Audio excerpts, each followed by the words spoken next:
গত ১৫ বছর যে স্বৈরশাসক টিকে ছিল সেই স্বৈরশাসক উৎখাত হওয়ার পরে তাদেরই আচরণটা খুব স্বাভাবিক। রিয়ালিস্ট জামানায় যে একটা রাষ্ট্র যে আচরণ করে তার স্বার্থের জন্য তারই আমি বহিঃপ্রকাশ দেখি। বাংলাদেশের মানুষ অনেক ম্যাচিউরড হয়েছে এবং পলিটিক্যালি অনেক এডুকেটেড হয়েছে।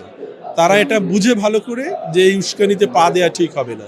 জুলাইয়ের ১৫ তারিখ থেকে ৫ই আগস্ট পর্যন্ত সারা দেশে যে আন্দোলন হয়েছে সেই আন্দোলনগুলোকে খুব আইকনিক এবং গুরুত্বপূর্ণ বিষয়গুলোকে একটা ঘরের মধ্যে এনে তারা এটা সবাইকে দেখার সুযোগ করে দিয়েছেন। এটা অত্যন্ত সাধুবাদ পাওয়ার যোগ্য।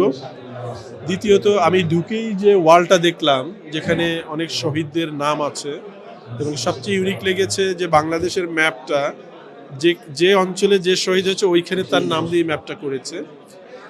এটা খুবই ভালো উদ্যোগ। কারণ হলো পরবর্তী প্রজন্ম যারা শিশুরা আছেন আমাদের, তারা এটাকে যদি পড়ার মতো মুখস্থ করে এটা তাদের জন্য বোরিং হবে, কিন্তু এই ম্যাপটা যদি তারা দেখে তার এটা মনে থাকবে যে হ্যাঁ, নোয়াখালীর এই জায়গায় অমুকের নাম আছে।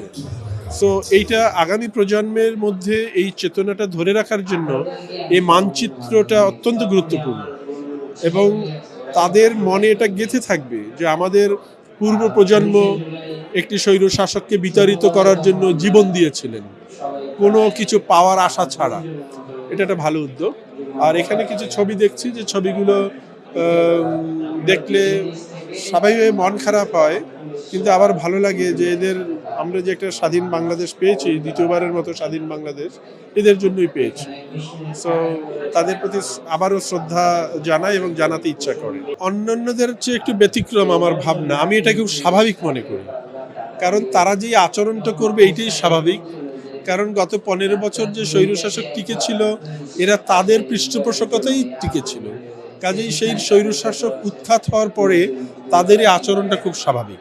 আমি এটাকে দেখি একটা রিয়ালিস্ট স্টেটের, মানে রিয়ালিস্ট জামানায় যে একটা রাষ্ট্র যে আচরণ করে তার স্বার্থের জন্য তারই আমি বহিঃপ্রকাশ দেখি। আমি এটার ব্যতিক্রম কিছু দেখি না এবং আমাদের সবারই এটা মনে রাখতে হবে তারা এই আচরণটা করবে।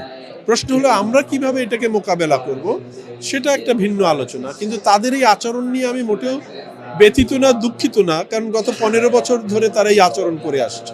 তারা যে আচরণ করেছে তাতে বাংলাদেশের মানুষের যে প্রতিক্রিয়া হওয়ার কথা ছিল তার কিছুই করেনি। তার একমাত্র কারণ হলো বাংলাদেশের মানুষ অনেক ম্যাচিউরড হয়েছে, অনেক সিভিলাইজড হয়েছে এবং পলিটিক্যালি অনেক এডুকেটেড হয়েছে। তারা এটা বুঝে ভালো করে যে এই উস্কানিতে পা দেওয়া ঠিক হবে না। যে মাত্রায় উস্কানি দিয়েছে সেই মাত্রায়